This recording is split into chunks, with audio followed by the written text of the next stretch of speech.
Welcome everybody to the May 14th, 2025 regular meeting of the Conservation Commission. Samantha is not going to be here, our chair, so I will be acting as chair tonight. I just wanted to let everybody know we have a deadline of being out of here at 5:30 because the City Council is coming in for a work session, so we will try to keep that in mind, but I don't want to jinx it, but I'm hoping our agenda isn't too bad tonight for that. And I think the other thing, I just wanted to, we don't have any minutes to approve tonight, so that's good. But I did want to just make one announcement that we had received in our packets a letter from a Drew Stevens, who has started a New Hampshire turtle rescue in Nottingham, New Hampshire. And for those who happen to watch this meeting at night, I just wanted to say that he has recommended that anybody in this area who finds an injured or a turtle that's in distress on some level to call him, and they will take it in, and they have medical staff there, I guess, to help out. And the number is 603-417-4944. And then he also recommends that if you are seeing a turtle in a roadway, to just help it cross in the direction it's going and do not relocate it. And I don't know if anybody else took anything else away from that, but they do have a Facebook page that you can check out to see what they're doing. So, so we had no approval of minutes at all? No minutes, right. Okay. All right, so the first item on our agenda is a work session with 126 Lang Road. Somebody to speak to that. Hello, Nicole Duquette from McClure Engineering. Also with me here is Alex. Alex, remind me of your last name.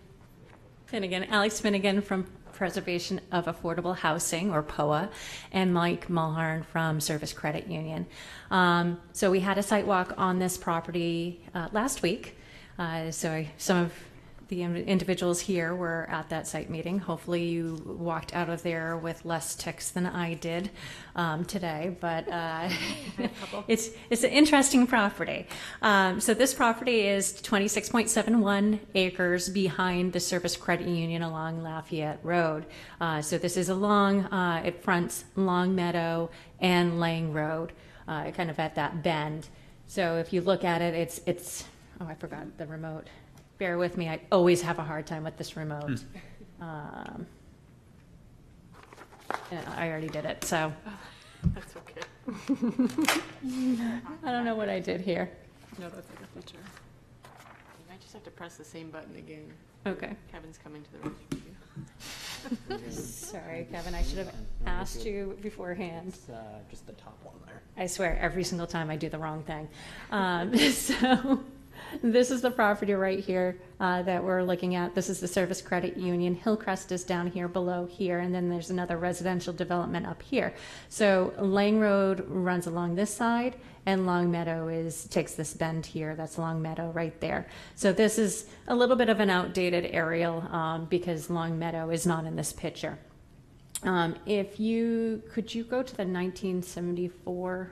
Did I give that one to you?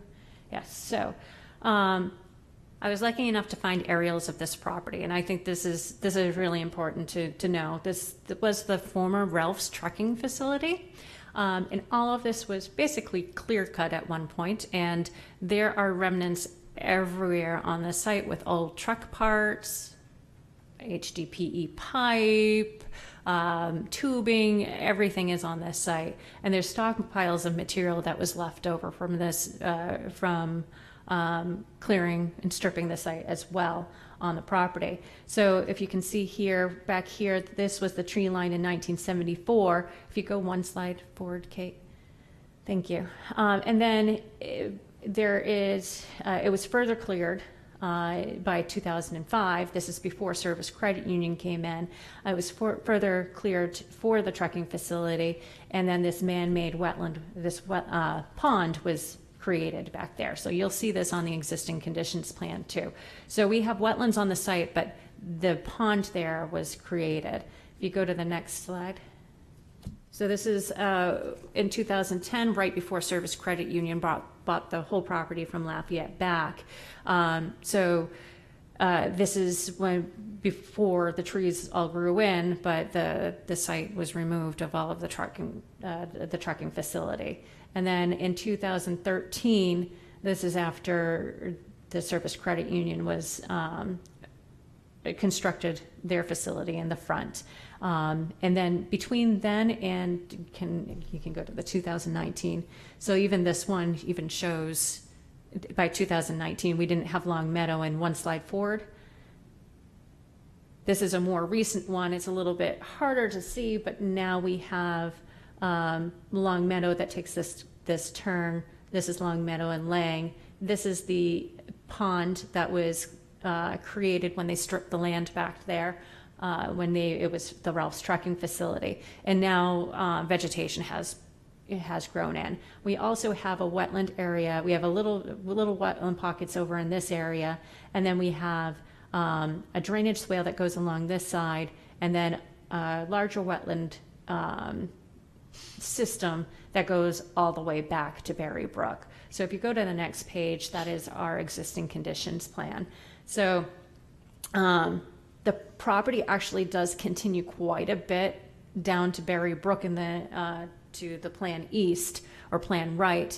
So most of this property is 26.7, but the developable portion of this property, and that includes some of the 100-foot wetland buffer, is a little over 10 acres. It's a little over 10 and a half acres of this 27.7 acre site. So again, these are the wetlands that I was talking about up here. We've got some smaller wetland pockets and then a larger wetland system right there. We have this one back here that does not even, is less than 10,000 square feet. And I believe this one is less than 10,000 square feet as well. There is that man-made pond right here, and then the wetlands that are contiguous to Berry Brook. We do have this wetland over here that is a man-made stormwater wetland system that was created when Service Credit Union was put in. So that was a stormwater feature for the treatment of the Service Credit Union stormwater. If you continue on, 2 more pages. So this is what we're proposing on the site. Service Credit Union and POA have this vision of providing affordable housing in the area, and quite a bit of affordable housing.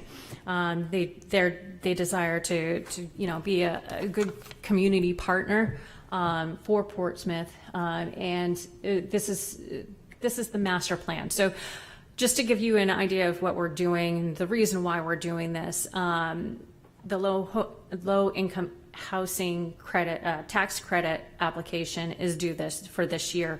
It's due in July, with the final application being in September. So we're trying to get all of the permits by September for the first phase. And I know Portsmouth doesn't do phases, so we've done this as 2 different applications. So the first phase of this would just be the 140 units. So we're proposing 70 unit building here and a 70 unit building here. This is Long Meadow into Lang there. So that is phase 1 of this. Phase 1 does not require any modifications to the 100-foot wetland buffer. So phase 1 does not require a conditional use permit for application for wetland protection area disturbance. However, we felt like it was an opportune time to come to you as conceptually, because we are going to the planning board, going through TAC right now for that first application. The second application, which we do not need to try to get permits for by September, we're trying to make sure we're doing this the right way and giving the city enough time to review the second part of the application that does require wetland protection area impacts. We will not be impacting wetlands, but we would be impacting some of the buffers. So in order to make this affordable, part of it is the stormwater.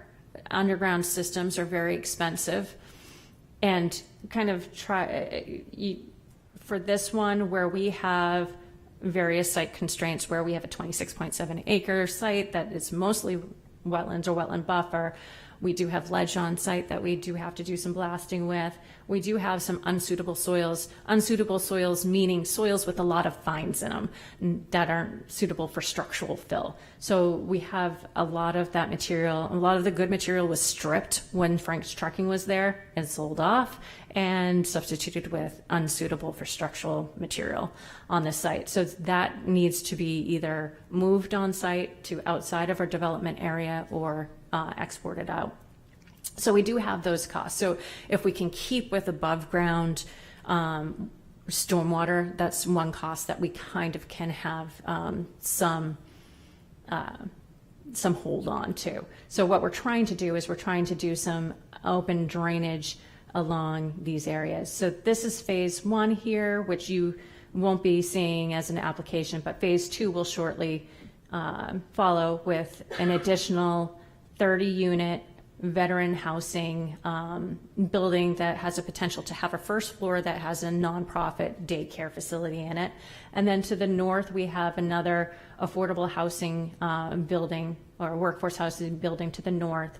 And then over along this side would be 35 market rate townhouses. And those market rate townhouses are done specifically to subsidize part of the cost of the affordable housing. So everything has to work together in order for this development to happen. The areas of wetland impact, we do have, there's a drainage swale down here. So we are within 100 feet of that drainage swale. That drainage swale does connect to the wetlands that connect to Berry Brook. So I did put a 100-foot wetland buffer on that, even though it is man-made. So we have that impact there, as well as a little impact in this area here. And then a small impact with this back corner here, and then impacts to the 100-foot here. For the most part, we're outside of the 20, or actually in all parts, we're out of the 20-foot no disturb with any of the drainage or buildings. The other thing that we really want to have on this is that community presence within the whole property, where the members that were at that site walk could see this pond here. The man-made pond is actually a very nice looking pond, and it would be a great opportunity to have walking trails around it. We're not talking about impervious trails at all. We're talking about like something like a stone dust path or bark mulch path throughout the woods, something that is more sustainable to the natural environment of that. So we understand that that is within the 100 feet of the wetland buffer. We also, those paths there, even though this path here is in between two wetlands, there is already these truck or vehicle routes between those wetlands that are cleared right now. They haven't been active. They haven't been active recently, but they are past that vehicle paths through there. So we're not talking about redisturbing buffers. The saplings that are in that area are less than an inch or about an inch, and you do have some Japanese knotweed in that area too that we'd like to remove. But we'd be impacting those areas and kind of cleaning up those areas because there are truck parts, tubing, pipes, and I can bring pictures of that for the formal meeting too. So basically what we want to do is get your opinion on this development. One, you know, how you feel about the paths that are going through the wetland, because that will be part of our wetland application, our conditional use permit application, and in your overall feel of this site. I think I've said enough, so, and I know you're on a time limit, but if you have any questions or comments, we happily accept them. Thank you. Thank you. Let's start with questions from the commissioners. I apologize, I couldn't make the site walk, but you mentioned you're outside of the 25-foot wetland buffer, but within the 100 can you tell us a little bit more about, do you know, like, are you sitting on the 30 foot or are you closer to the 70 or where are you falling in that range? Do you know yet? Yeah, I can give you a roundabout. Is this on? Yep, okay. I have to go up to the screen because my eyes aren't that great. So we do have a potential vernal pool here. Actually, our wetland scientist was out there today. So this is most likely a vernal pool here. So we are outside, we will be outside of the 50-foot vegetated buffer strip for that one. But we will be slightly, the building will be outside of the 75-foot, but some of the grading back there would be within, between the 75 and the 50. I do want to mention too, in this area, we are hoping to have a walkout basement on these units because the grades are so different between here, elevation 60 to 66 here, and back here we're down to 50 to 47, 44, around there. So it really works well having walkouts instead of grading to that first level in the back. So we're trying to work with the terrain here. So that's why we can limit it to between that 75 and 50. Down here, we're meeting the 100 feet. This area here, this is the 100-foot buffer, except for this area here, we would be outside of the 50-foot limited cut, but within the 100. Same thing down here, between the 50 and the 100 to the pond, the man-made pond, we would have some clearing in there, but the building is outside the 100 in that area as well. And then here, this is your 100 here. So your building is within the 100, your 50-foot is this line right here. So we would be impacting a little bit more towards the 50 and the 25 just at this corner here. And then closer to the drainage swale, we figured that it would be more advantageous to be impacting the drainage swale than more of a major wetland impact. As far as the paths go, they would be within the 25 foot, but like I said, most of this is vehicle paths anyways. You can walk down these strips and you can, it's a pretty big track that is cleared. Thank you. Other questions? I just wanted, I don't know if you had mentioned the vernal pool before. I know you just mentioned it, but, and so there's a potential one on the top, and there's another one down below. So right? there is, and that's being flagged, and that's basically, take this again. I think this might have a section of vernal pool, but it's far enough back, and it's this area in here that he was looking at. He was The one above, which is in the by one road. above, yes, in this one. Of But course, you're- we've been finding them really close to the roads, and I think the road drainage is feeding all these vernal pools and making them viable because I've been finding them right next to roads. So that's the vernal pool that's right next to Lang. Like I said, I don't know the exact locations. Our wetland scientist was on maternity leave. He just got back and was out there today. So we will have those locations on the formal application, though.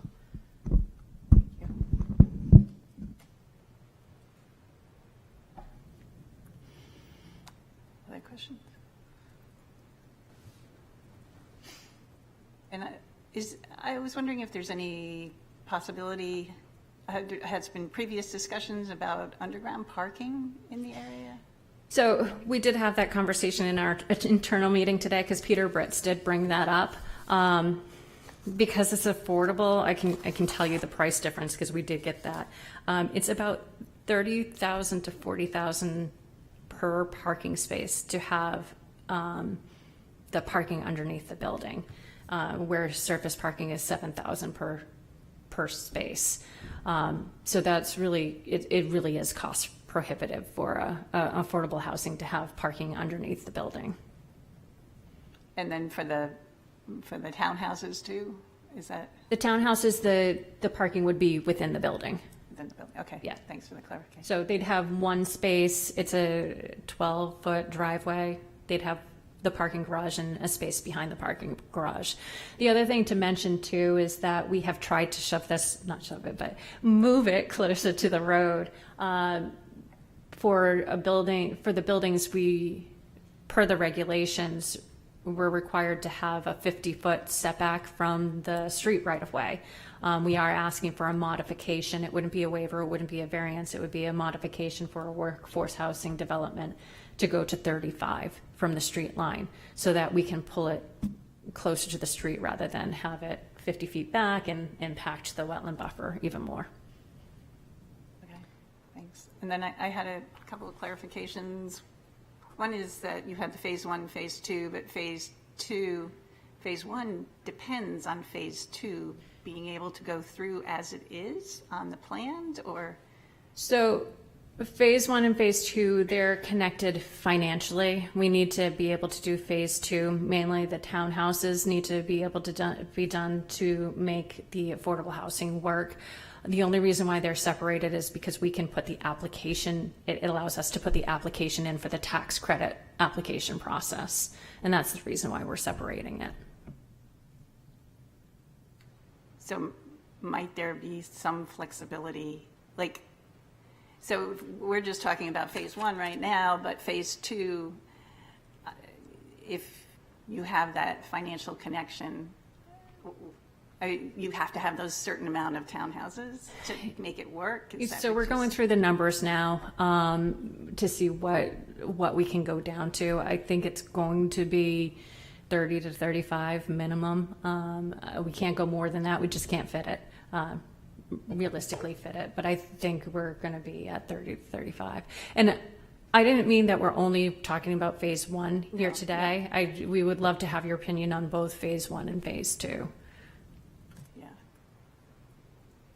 That's good. So I was just going to remind everybody that this is a great opportunity to ask questions, but also say what we want to see with this Absolutely. project. That's what they're asking for at this point. And having gone out to the site, it really helped a ton. I know, Lynn, you were there too. But at the same time, it's so everything, when you talk about the truck stop or the truck area and everything, it has revegetated really nicely down there. So it's kind of an interesting site for sure. It is.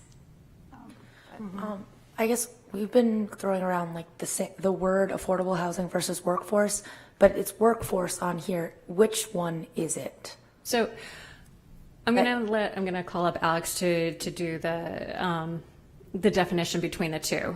The city of Portsmouth only has workforce in their ordinance. So that's why we've shown workforce, but this is an affordable housing application. So the city of Portsmouth does not distinguish in their regulations between affordable and workforce. So everything on our applications to Portsmouth and on the plans will say workforce for that intent and purpose. But I would like to pull up Alex because he's more of the expert on the definitions between the two.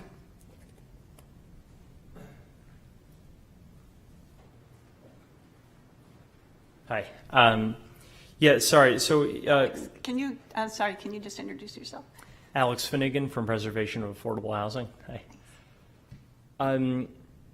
So the question is kind of what's the difference between workforce and affordable, or Not so much that, but more what are you trying to do here specifically? And yeah, I would love to get clarification on whether this is just workforce or you really are doing affordable housing and it's just labeled as such for the city of Portsmouth.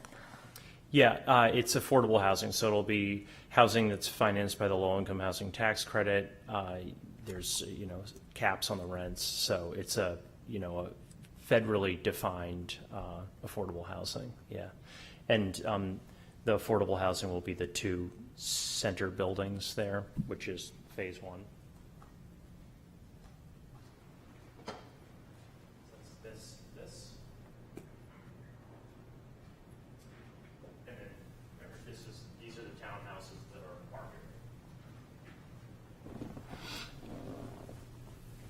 Did that answer your question? I know there's Yeah, some... no, that's totally makes sense. Okay, great. Thank you. Sure. Lynn, did you have a question? Oh, I was just gonna kind of share some background information on the site. I was just pulling up a map of kind of conservation priorities in this area. And this area actually does pop out as like a sort of a high priority for conservation, and but it's actually really just kind of the back half of the property, which they are planning to leave kind of undeveloped, which is nice. But and I think it's partly because it's connected to Barry's Brook, that it's part of this kind of important, watershed complex there. Yeah, so I think it's great that you're kind of keeping that in mind, and even being kind of cognizant of the trail and how that's developed and placed, and because even that can be, an impact on the wildlife that use that area. Thank you. Yeah. Other questions or comments? Well, I mean, to Barbara's point, I know this is a work session, but do you have plans for planting out there and to try to help protect the buffer? And if walkout basements, it'd be great if there was some sort of natural barrier to kind of help protect that immediate space right along the wetland. Has that been talked about or considered yet? Or So we haven't done the landscape plan, so now's the best opportunity to figure those things out.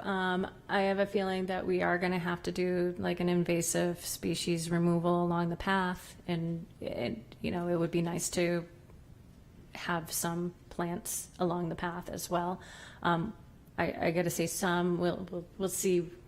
I got to make sure that I am looking out for my client too, to make sure that we can actually do this development. So we'll kind of have to weigh that, but it would be nice to have at least something along the townhouses, and then hopefully something along the paths as well for a little bit of mitigation there. and just sort of on those notes, like your plans around snow removal and just those things being considered, and lighting. And this is a bit out of our purview, but we've had some recent development projects, and I know this is different. I appreciate what you're doing, having an affordable housing piece, but just, fossil fuels on the site and some of those kinds of things about how you're planning to heat these spaces and those things would just be interesting to hear if they've been considered or. Yeah. So as far as heating, I can have the architect come back once we're in the formal application, and he can go over that. As far as protecting the back, we are considering putting a berm towards the back of the townhouses, even though we have the walkout, but having some sort of berm so that we're not completely just throwing all the runoff water towards the wetland too. We do need to feed the wetland, but so we do have to weigh those, but having that to protect the wetland would be good too. Not only to direct people to just take those paths and not just make their own paths, but Great. For stormwater and snow melt as well. Sure. Hi. So yeah, with respect to the building sustainability, our hope is to make these passive house, so all electric, no fossil fuels, hopefully rooftop solar. So that's our plan, and that's what we're designing for right now. Great. Thank you. That's great. Can I ask just a follow-up question about the parking? I guess two questions. One, I'm just curious what your calculation is in terms of how many spots per unit, and just, whether you're kind of pushing up against the Portsmouth City sort of rules, or, where you're at, just for background, and then just the surface that you're planning to use to pave the surfaces that are paved. Sure. I did bring this up at the TAC 2 yesterday. So we're in an interesting situation where the workforce portion of this the construction will be phased. The 140 and the townhouses may be constructed at the same time. Maybe, we don't know, but those will probably be the first ones constructed, and then the north and south will be constructed afterwards. So right now for phase 1, we have 192 spaces in phase 1. They will be paved. we're required to have 182 plus some visitor spaces. So that's what those 10 extra spaces are. And that's at a ratio of 1.3 plus visitor spaces. So we're at our minimum for the 140. But what I explained at the TAC, this is an interesting, it's an interesting for me anyways, a way that we're doing this, that phasing it, we can actually see the demand before the other phases are constructed. So if we can reduce the pavement, one, that saves, it saves money on the affordable or workforce housing end, but two, it reduces the amount of pavement. And it seems like every town and city around here is looking to reduce pavement so that we don't have extra parking spaces just vacant, just there for no reason, so. Well, it'll be an interesting situation too with such a nice relationship with the credit union right there that does have a large parking lot. It seems like there could be a little strategery there in So terms of that parking yeah. lot does get filled. Yeah. There was only okay. probably 3 or 4 parking spaces empty when I was there today. So it does get filled. But for the evening party, like those Exactly, kind of yeah. opportunities for Yeah. the residents there, it could be For visitors. yeah. Okay, and then while we're thinking about transportation, it looked like you had plans for a bus stop as well. Is that a new bus stop? Like, are you already coordinating with the So transportation people? Service Credit Union has been coordinating with Coast. We did remove that from the plan. We did have it before, but it's something that if we can get it, we will.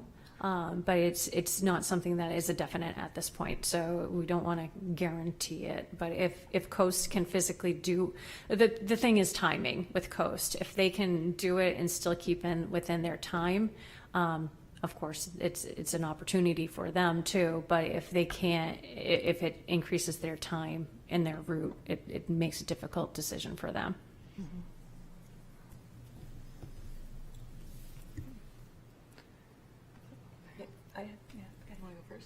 Well, I was just going to check on a couple of things. One is, and make a couple of points to the vernal pools. I know you don't know exactly what's going on with the one up by the road, but it seems like that's definitely something we need to protect as far as the buffers. And it seems like that one up by the road is going to be really impacted a lot in the buffer area with the way that the road is coming in and then the buildings right next to it and your stormwater work. And then the other one down below to the right, at the back of the property.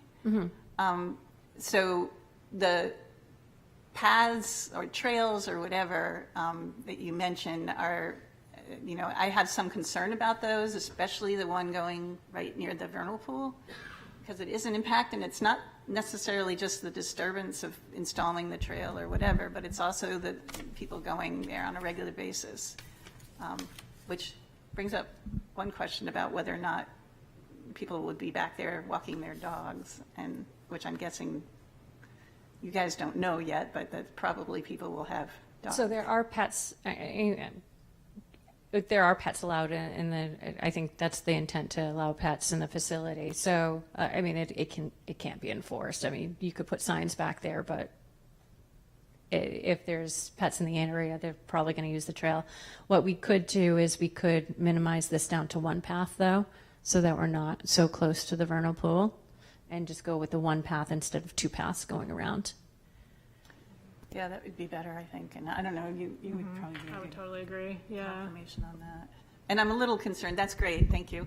And a little concerned about doing the whole loop around rather than a go out and come back kind of thing, because then there's constant traveling going around where a lot of the wildlife might be crossing over from the I didn't even wetland think of that. to Okay. the upland. And Yeah. so that's just sort of an FYI, but. Okay. And then the other one you have up above, right next to the other vernal pool. So that's another kind of Okay.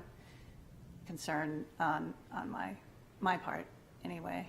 And then I had a question about the center, the way that the parking lot is in phase 1, where it's like a circular kind of parking area, and what the center is going to be used for, and why you have it like a circle, just what's kind of behind that a little bit. So part of the process, it was really important for Service Credit Union to work with the neighborhood. So they had a charrette process back in June of last year. And one of the big things was to create community space that it's usable community space, that is visible community space. It is something that is required as well for in the Gateway Corridor District, which we're within for this type of development. So that is going to be a community common green space area. That was pretty important for both POA and Service Credit Union to have one that was visible and not tucked into a corner somewhere, so that people can see that people are gathering and want to be a part of it and be more of a community. Okay. So that will be most of the recreation part of it, so further away from the wetlands too. Yeah, no, that's great. And then I think, I just already mentioned it, but about the trees, and for the ones in the buffer, we'll need to know, what you're going to cut. Okay. Because there are some substantial trees in there, and then what you're going to plant, and sort of anywhere and everywhere kind Right. of thing. But yeah, any other? And in terms of like you asked for like advice about sort of buffer plantings, I mean, I think we tend to, if you're cutting a tree, replace it with a tree, like, and sort of the more woody versus the grass, kind of the better, I would say, too, in terms of shading and protecting the spaces. Right. And a little less manicured, right? For the buffer area, especially. Right.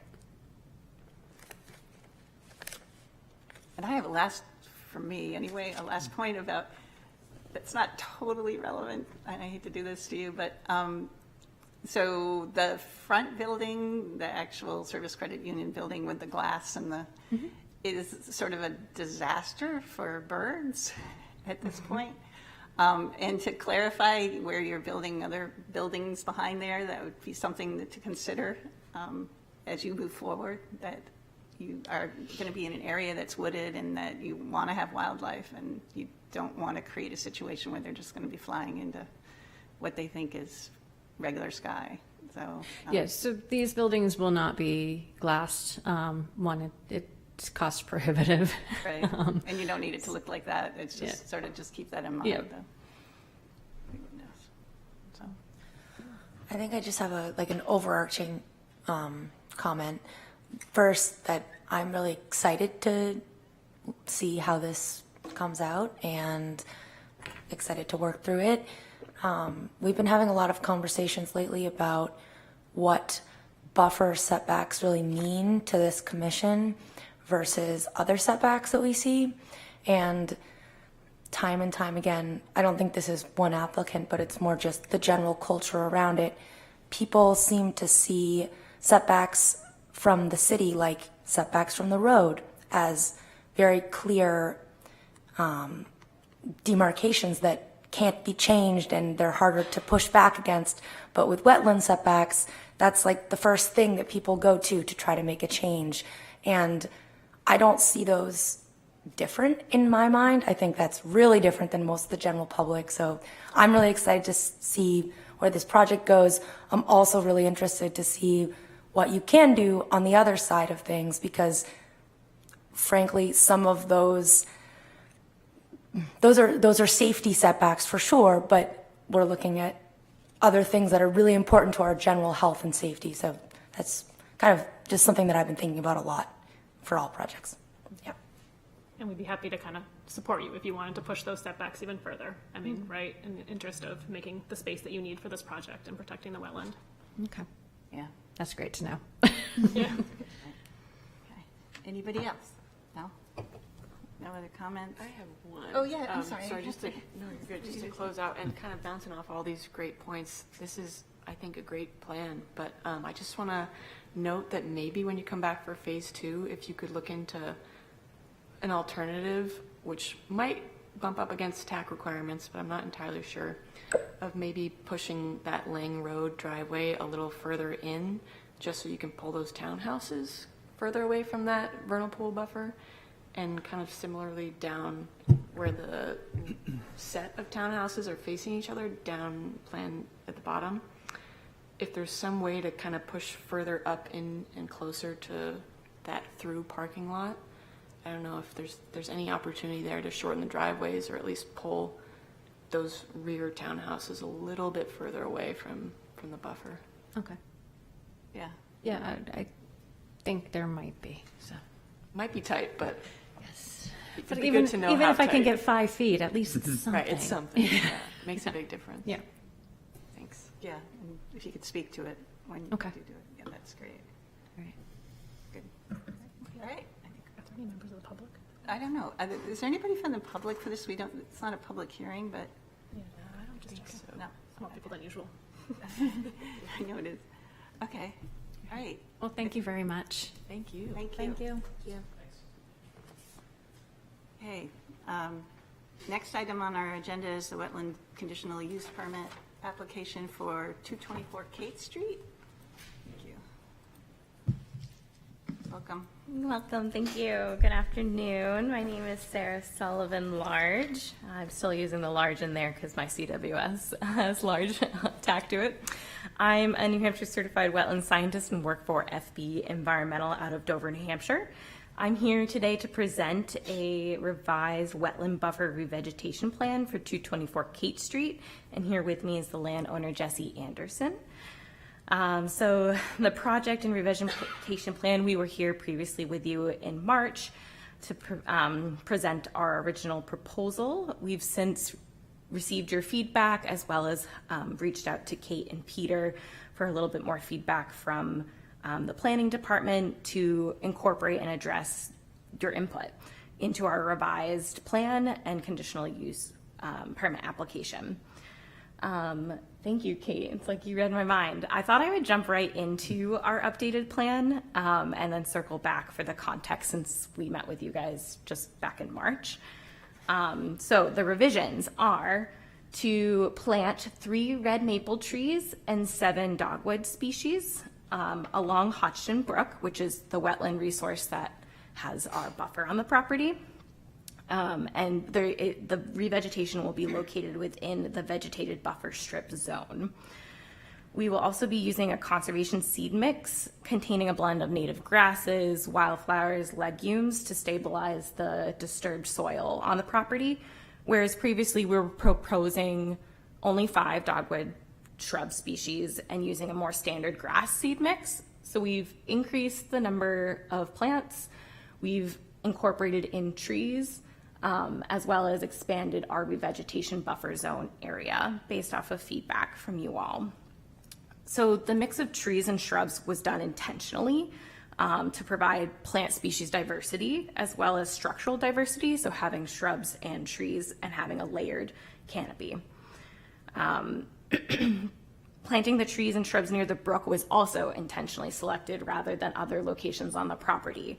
I'm trying to provide a functional lift for Hodgson's Brook by enhancing the density and the plant species immediately along the brook. Currently, I mean, maybe I'll repeat myself later, is that the vegetation along Hodgson's Brook is really sparse. So there, and even kind of looking upstream and downstream and across the property, vegetation is sparse all around Hodgson's Brook, but even at 224 Kate Street. And then I intentionally chose red maples and dogwoods because they were noted as being present on the property, so using existing vegetation already there, but also intentionally avoiding ashes and potential pest issues that these plant species could face in the future, because I want to recommend high survivalship species. So the real meat and potatoes of why it's important to have this vegetated buffer, right, is the functional lift and protection to the resources. So adding these plants, the trees and the shrubs, are going to improve the function of that wetland buffer to Hodgson Brook by providing a enhanced and improved riparian zone, stabilizing the soils as well as the shoreline, improving nutrient and stormwater uptake, as well as improving wildlife habitat in this pretty open area. The reason why I chose shrubs to focus on last time and why I still think it's important to have a higher ratio of shrubs here is that shrubs are going to take faster. They're going to grow faster. They're going to have more root systems than planting just a bunch of large trees. So that was also chosen very intentionally to have the 7 shrubs species.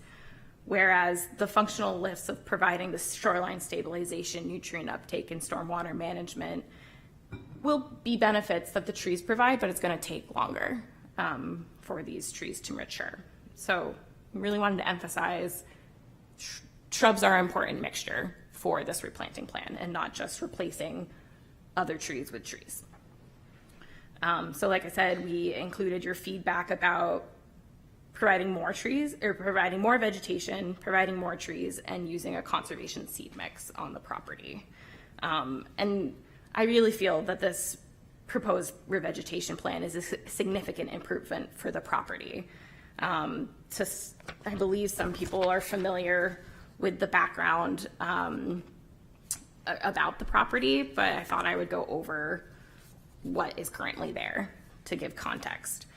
The property includes a 2-story house along the 75-foot buffer, and then a gravel driveway, a garage, a shed that is closer to the 40-foot vegetated buffer, stone retaining walls that are also near our revegetated planting location, so located near our revegetation, and then a backyard that has historically been lawn.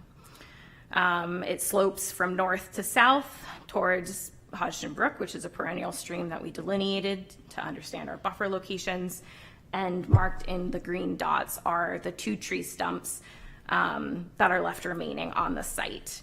The reason why we are here to propose a revegetation plan and provided a wetland conditional use permit application is because the city's 100-foot wetland buffer ordinance was accidentally violated.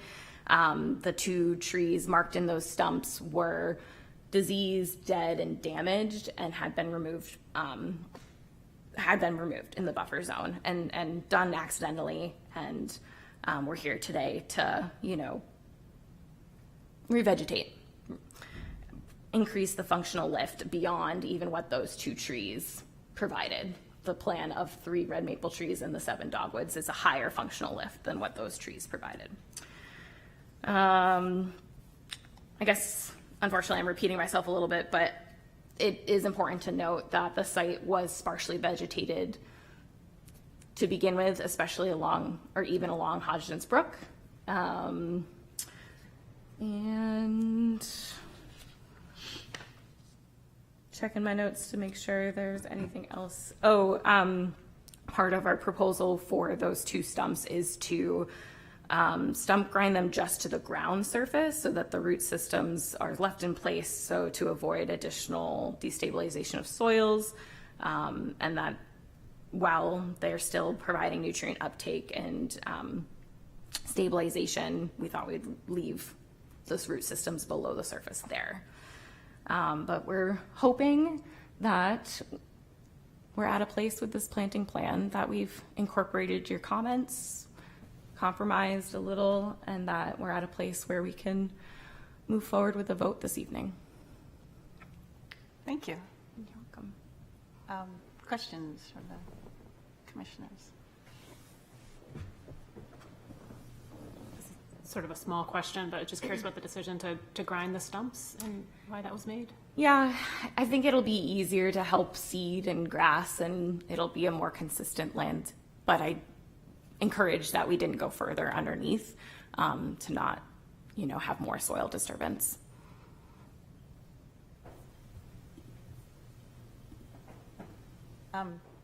Did you? I didn't see anywhere in the plan here how large the trees and the dogwoods would be when you plant them. Yeah. Standard specifications that I used through Native Wetland Plants, which is a group that provides and sells native shrubs and trees. I don't believe I have the dimensions of the saplings on the plan. Okay, But so, they would be saplings, sapling height or sapling diameter. So, 2 to 3 inch DVH are pretty standard saplings that somebody could purchase from New England wetland plants. So a standard sapling, it would not be a adult tree. okay. Since the trees that were cut down were adult trees, is there, can you access for larger trees?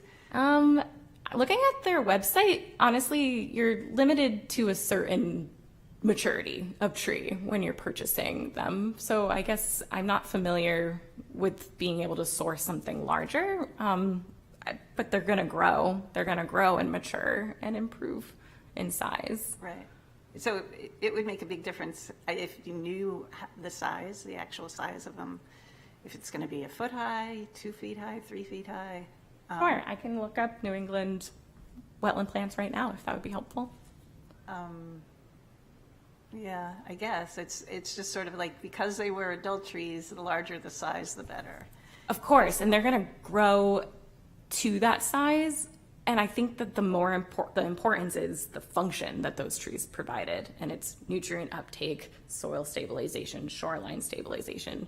And these trees are going to get there, but the feasibility of installing the same size tree is Not the same size tree, definitely not, but the larger the better. So Totally. I don't know how to, rather than just a little seedling, or, I mean, obviously not going to be a bare root tree or anything like that, but it would be good to know. okay. There'll and be a you could- standard sapling size that are able to be purchased from companies.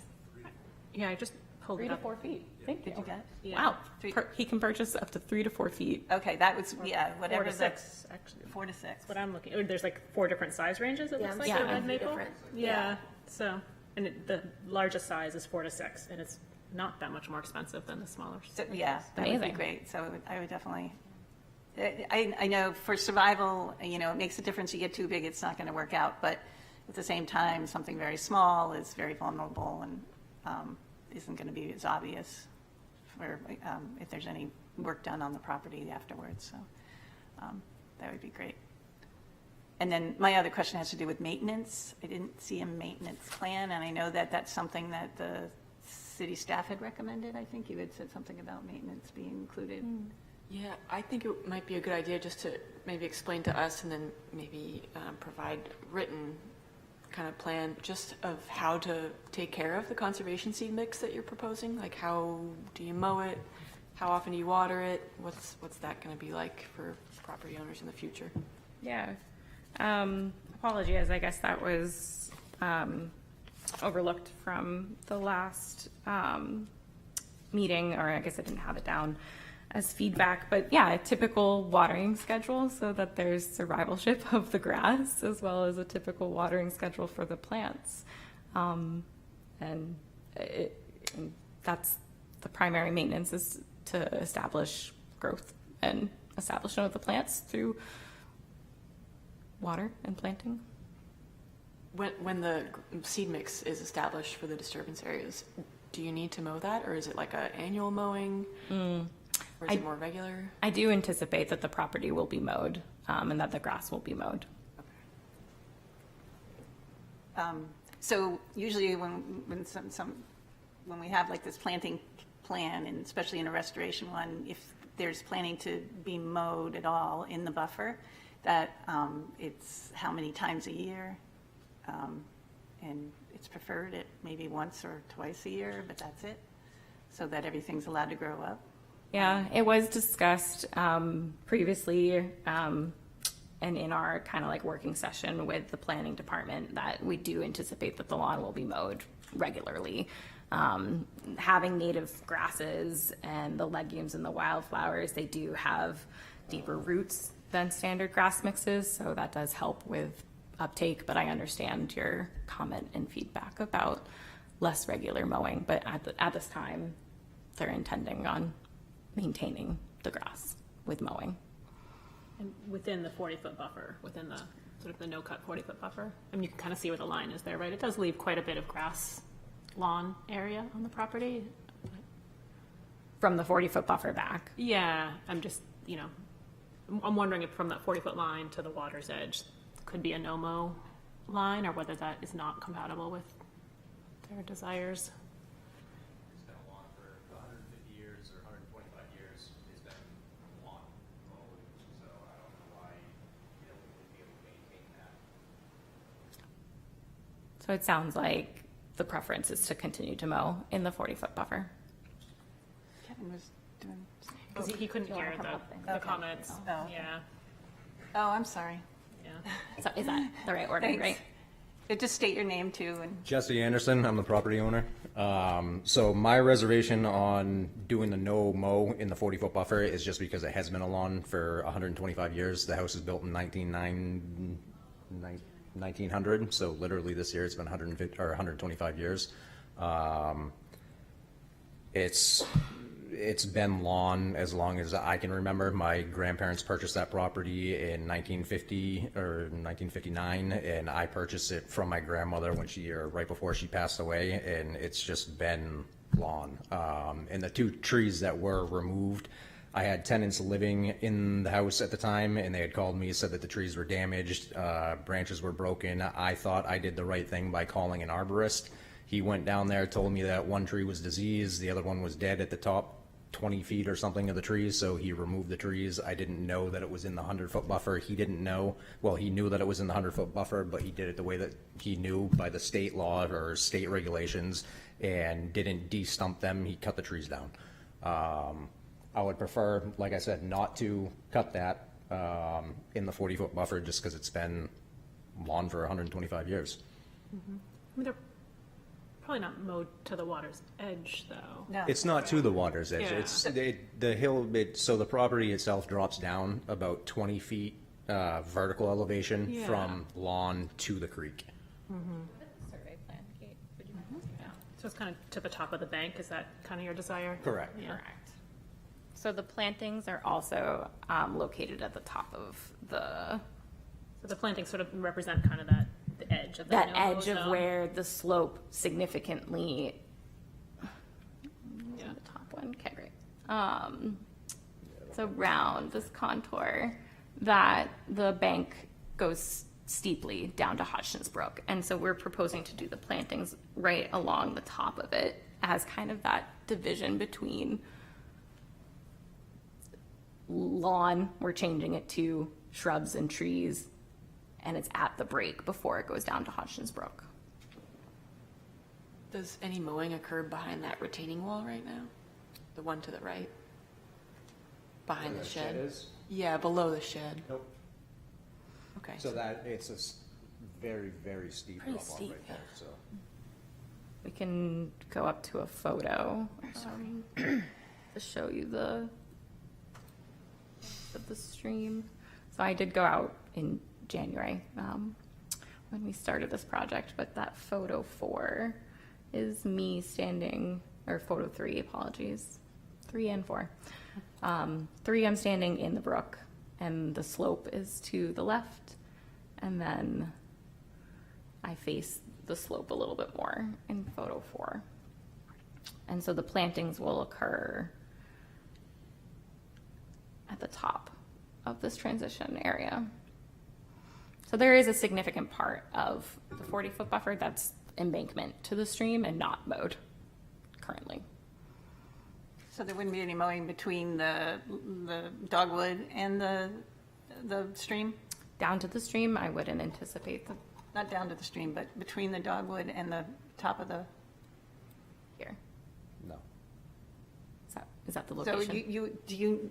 do you want to mow between that strip there of dogwood and No. the top of the thing? So you would No. just be mowing up to the dogwood? Correct. Correct. Yeah, so I think Okay. the intention is to plant everything right here and just maintain from here north lawn how it is, and then just divide this from the shed line all the way down, so that's all protecting. That's helpful. Thank you. Sorry that wasn't clear. Yeah, so that would be the kind of information that would be in like a maintenance plan. And it would be great to pass that on and have it in the deed, just to kind of protect that area where you've got the plantings. in addition to not disturbing the bank at all, and going from the bank down to the, not disturbing that. So, down to the stream. And not that you plan on doing that, but it's just really good because somebody else moves in or whatever in the future, then there's a history and a record that explains it to them, because it's confusing for people, to understand that, I think.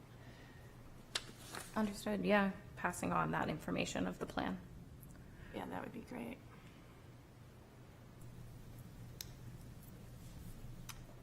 Questions, comments? Sorry. No? Make a motion? We do have a few recommendations from the city, but we can do that during, or we can do it now. Yeah, that's a good idea. Do it After. so. Keep in mind, there are a few recommendations from the city. Anybody want to make a motion? I forget the recommendations, but I will start with making a recommendation for approval of the conditional use permit for 224 Kate Street. I'll second. And then we can discussions for maybe the recommendations, including. Yeah, I can start talking about them. The first two are kind of standard, so I'll just kind of go back to those. But just hopping on what we were talking about right then with sort of maintenance, I don't know if that's something we want to get a note on the plan that goes to planning board so that it's at least written somewhere in this plan set that says there will be no mowing past that planting area down to the bank. That's probably the easiest way to get it on record. But going to the other conditions that staff recommended, so it's required for wetland conditional use permit applicants to put wetland boundary markers along the vegetative buffer, or it doesn't have to go there, but the signs that we provide are, they have literature on them that describes that area, the no-cut area, and how it's environmentally sensitive. They're like little 4-inch signs. We usually recommend that they go every 50 feet along that edge. So maybe we could put one in the middle of that planting area, right along that 40-foot area, and then maybe one closer to the street that just recommends or signifies to people walking by that it's an environmentally sensitive area. That's along the 40-foot vegetated buffer. Yeah, it's Zone. usually along the vegetative buffer strip, but if it's more comfortable maybe to put it further in where the plantings are, that might make more sense, because you will be mowing past the plantings up to that 40-foot strip. So wherever you think is maybe most sensible. So I would think probably 2 would be perfect for your property. They're $5 each, and you can buy them at the planning department, or you can purchase your own as well. But those should be installed. Well, usually when we have applicants, they're doing projects, construction projects. So we ask that they're installed before construction begins, so workers on site know. But if you can just install them as soon as you start planting, or once planting is completed, maybe. And the other condition that staff talked about was the survival rate of plantings. So getting a monitoring report after the plantings are established. So if less than 80% of the plantings survive after the first year, we'll require that you replant so that you can get at least up to 80% by the second year established. So that would apply to the seeded areas and the dogwoods and the red maples. I don't know how people feel about those conditions. Seem appropriate to me. Yeah. Did you want to include, do people want to include the size of the red maples being 4 to 6 feet seedlings? Is that okay to add? The 3 red maples. Yeah. And that the maintenance plan be included in the deed? In the deed? In the deed? In the deed. Sort of more informational than anything, but. Yeah, is that amenable to putting some information in the deed that you have for the property? Just like maybe 1 pager just about how to, referencing this wetland CUP and the permit and the required maintenance for that conservation seed mix, and that the plantings must survive in that area. Something like that. Yeah. Familiar with Kelly, the you deed. may know more on that. Like, So I'm not really sure how much that would cost them at this point, but if you're planning on doing construction at this property and then potentially selling the property, I think that would be a reasonable request at that point to add a plan like this if you're preparing to sell the property. But it's not too expensive to have a change. It's probably less than $500, but yeah, that's kind of my thought on it. but it's more convenient to do it when they're selling and probably, Yeah. But it could also be really easily missed during a process like that, so, yeah. But it's not like it can't be done before. But you have to go to a lawyer and, Yeah. yeah. hire somebody. I was not familiar with how to amend a deed, so thank you. What'd you say? I'm not familiar with how to amend a deed. I will definitely Sorry, claim she's wetland science as my hat. So I wasn't sure the process. Yeah, that you would could, take. you could hire a title attorney probably for less than $500, and they could make the change and then bring it to the registry. So it's not a huge process, but it's definitely, it's a legal process, so. Since the intent is to make sure that the information is passed on, I think having it as part of a sale or if there is a transaction of land makes the most sense to me. Yeah, if there's a transaction. Okay. And like you say, it might get missed, but, Yeah. okay. So everybody's good with that during a transaction. Could there be just a note about if a transaction happens here somewhere, so that it's not something they have to do up front, but it's, Something to do later. Yeah. Yeah, that's what I was thinking. If everybody's okay with that. So can you just, sorry, word that for me? I guess this is more personal opinion, but I think right now, if the landowner is, whatever they plan to do, if they're not selling the property, it seems a little bit heavy-handed to have them put this stipulation in the deed right now. But I don't know if there's a way for us to make a note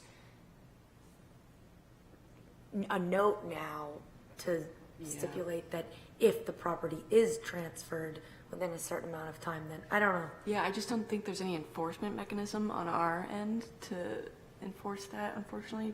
But I think if we just add that information into the packet going to the planning board and get that in the files for this property, then when the next property owner comes in and potentially wants to do work on the property, this file will come up, and staff will at least be able to see the old restoration plan, vegetation plan, and be able to see what is supposed to be there, and that there is a maintenance plan, if we think that's enough. I guess I'm in disagreement with that recommendation. I think that's an undue burden, and I think it's inconsistent with the advice that we give to other situations. In my opinion, Can They- can you just, like, putting it in the deed? What? yes, I'm sorry. Compared to what Kate just I'm said? I'm specifically saying I don't believe that we should add any stipulation about hiring an attorney and requiring or even recommending putting this in a deed. In my opinion, that's a different consideration. It's not enforceable. It adds a complexity that I don't think needs to be there for the planning board or for the client. I think the client and their representative has indicated that they're willing to document a maintenance plan and find the best way to make that available to the current owner and future owners. I would like to see, and I'd like to ask them to produce that maintenance plan. And I don't want to delay by not approving it here, but I would like ask for that to be created, and maybe Kate go to your group, just to make sure that it meets our standard requirements before it would go to the The planning board. planning board, but I guess I specifically think it's not in our best interest or jurisdiction to do any sort of mandate on that being part of legal transactions. Everybody, okay, that sounds good to me. And so it would really be condition number 3, and then just adding the bit about not mowing past the planting area down to the back. Right, so we'll tweak that and say, prior to submission to the planning board, applicant shall provide a maintenance plan for current and future property owners, blah, blah, blah, the details of it, to the Planning and Sustainability Department for final review before submission to planning board. Yeah, That makes sense. yeah, that captures it. Thank you. Yeah, okay, great. And then you'll at least be able to check and look at it when it's posted at the planning board. I think it'll just be helpful for them to know that it's got the right content, and also before it goes to the planning board, it'll be in there, so that would be appreciated. Definitely. That sounds good. So we have how many conditions? So the wetland boundary markers, the 80% survival rate for plantings with 2 reports, and then this maintenance plan submission prior to planning board, and then that red maples must be 4 to 6 feet at time of install. That work for the 2 motions, first and second? Any further discussion? Thank you. Thank you for your efforts. Hodgkin Brook needs a little help, so thank you Sure for does. It's appreciated. yeah, making the effort. Okay, we'll do a vote. All those in favor? Opposed? And recusal?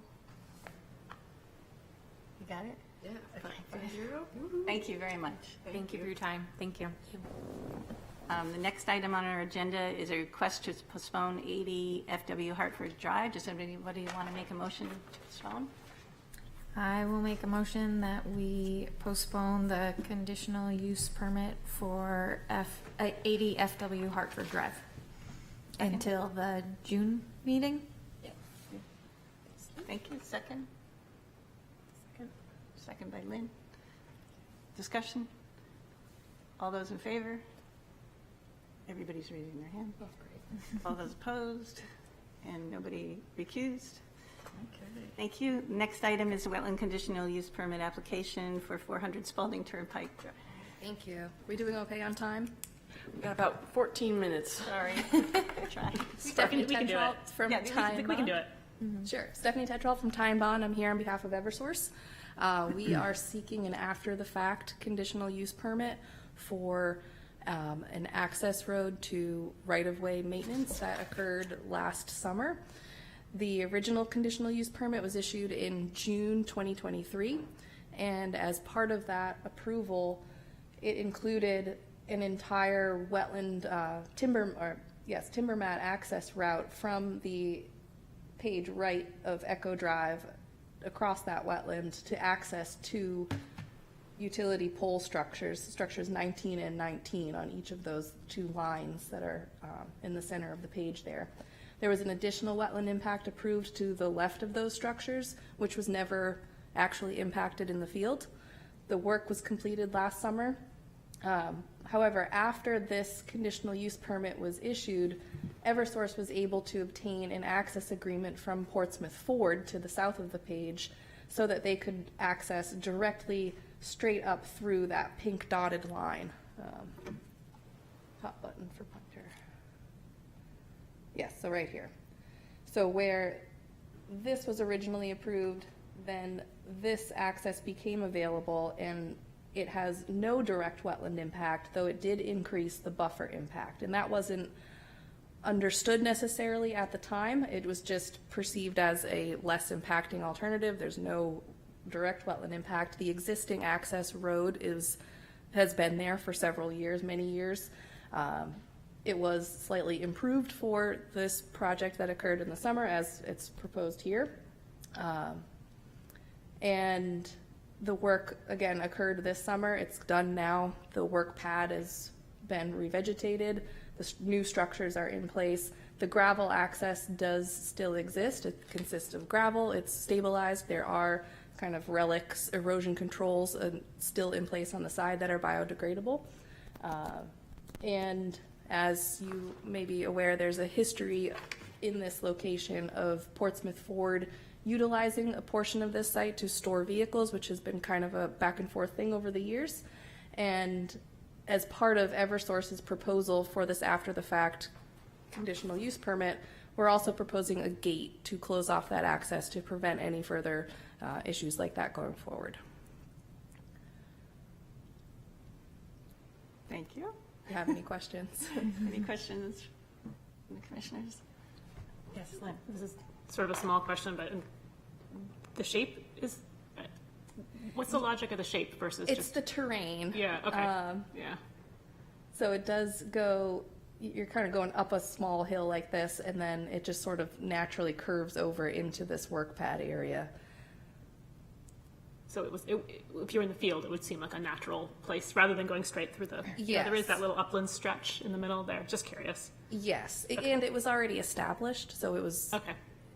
you know, Yeah. if it were to have gone, and this is what you're talking about? Yeah, Yeah, that's very well vegetated.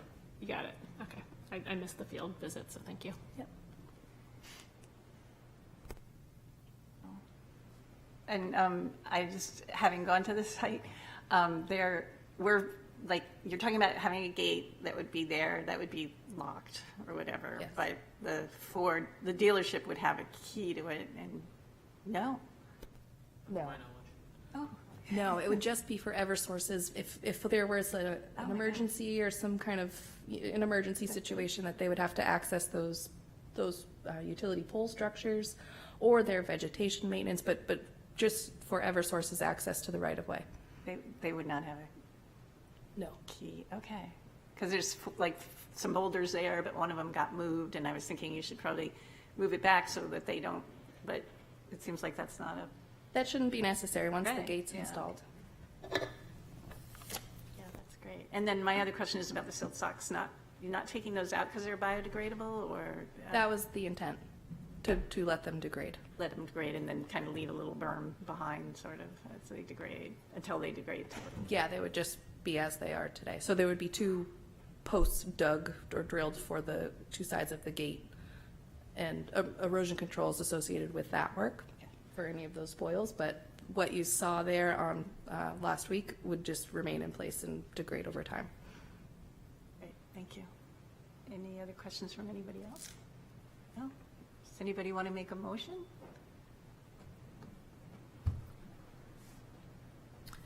I will make a motion that we recommend approval for the after-the-fact conditional use permit for 400 Spalding Turnpike. Thank you. Second? Second. Lynn seconded. Beat ya. And discussion? Oh, okay, all those in favor? Oh, I was just going to quickly ask if it's amenable to you, just if we could include a condition on this land use permit just to make sure that no future parking occurs other than like Eversource access needs.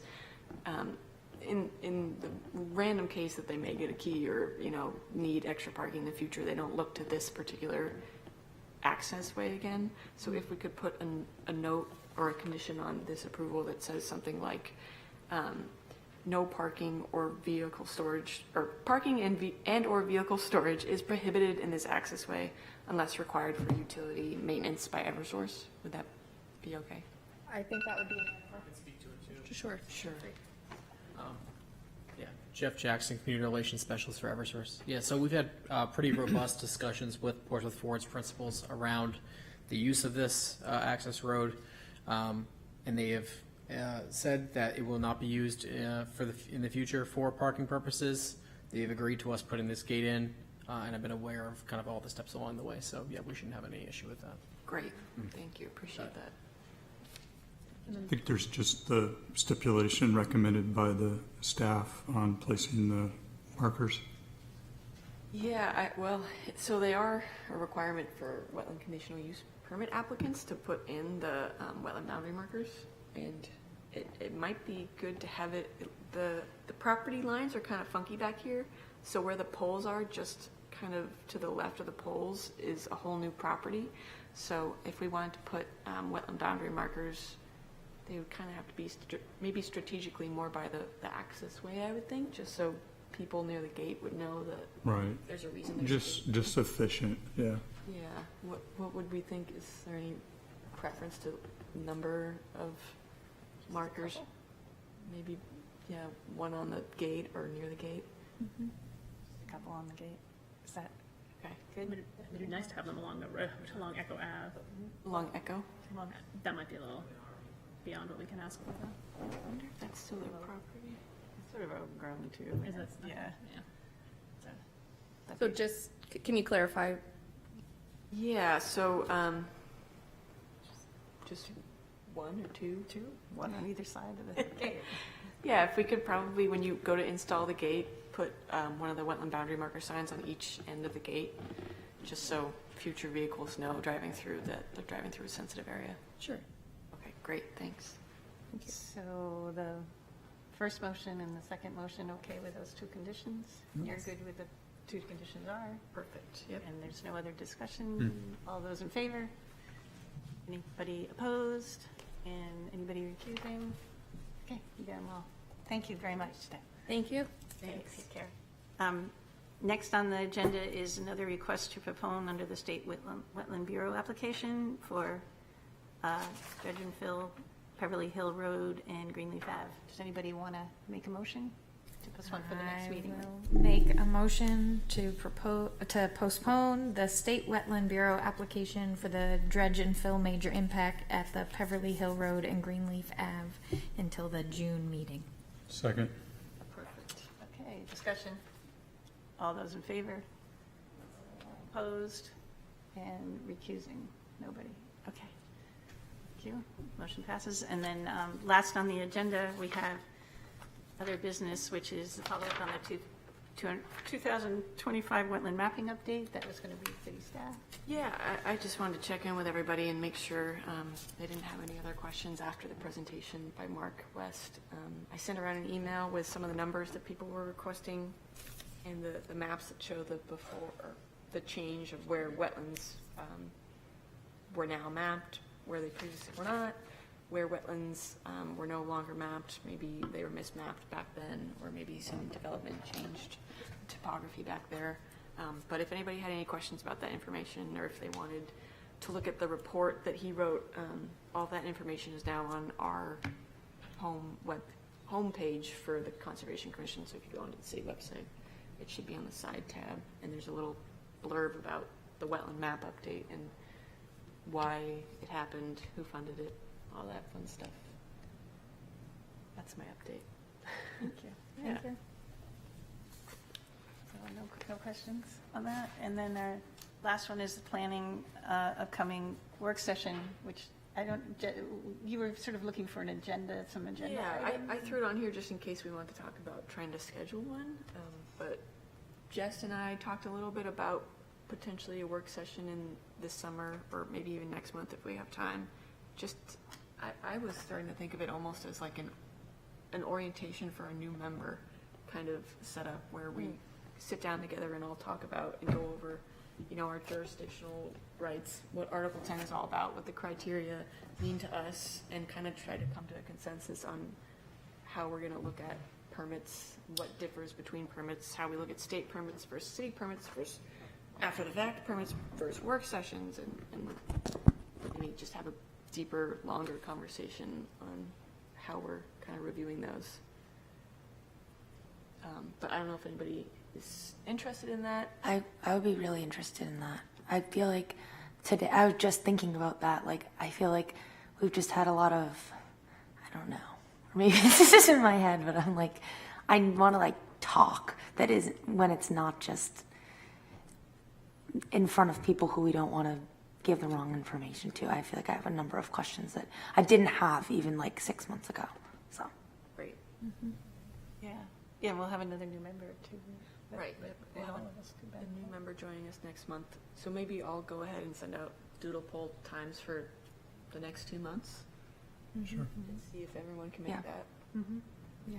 Great. Those Wednesdays at 4 o'clock are kind of a nice time to grab, just for Yeah, consistency. we usually have this room reserved the third Wednesday of the month as well as a backup, so it would be like next week from 4 to 6, but we could extend that till 7. Or even wait till June if you want, so we can Yeah. prepare for it a little bit. Oh yeah, please wait till June. Yeah. Want to come?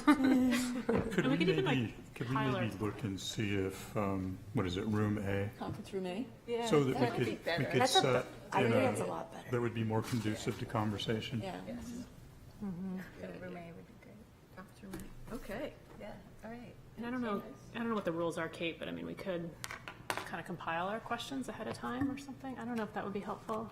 I think that would be great. I think maybe the format might look something like a PowerPoint where we go through kind of what the orientation materials are like, and then have a really big discussion after each kind of section that we go through, maybe. Yeah. Yeah, and I mean, we could even like kind of type it up a little bit for new members, you know, like Yeah, I was. make it kind of a living document at the end, like a I think resource. that would be perfect, and have the recording available. And if Jess is willing, maybe we could help. You and I could help kind of organize and plan it together. Sure. That'd be great. Thanks. Yeah, of course. Poll everybody. Okay. Anything else? Motion to adjourn. Second. Sounds good.